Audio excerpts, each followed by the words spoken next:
All right, welcome to day 220 of reviewing movies. Today I chose Rick Nelson's Guttersville. It's a documentary and it's pretty solid. Oh yeah.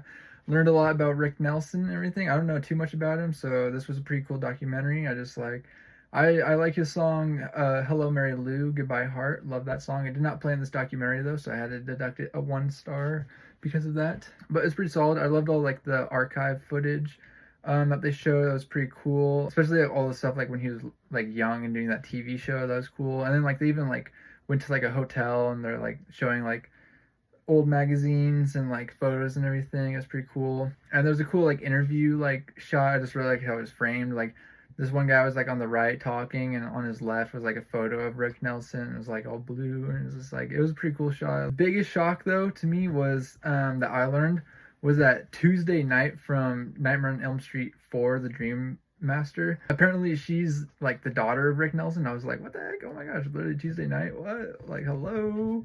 Also, this has nothing to do with this documentary, Rick Nelson, but this shot in this movie where like it's like a road and there's just like trees all around.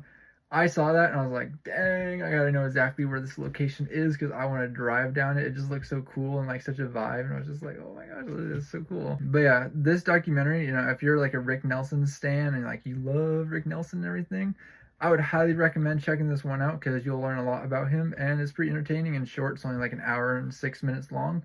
And it's free on Tubi, so yeah, like go check it out, especially if you love Rick Nelson, or if you're like, dang, who is this Rick Nelson guy? I kind of like low-key want to know more about him. Then I would check out this documentary because you'll learn a lot about him and it's pretty cool. Yeah. Anyways, that's been my review for the day for Rick Nelson Guttersville.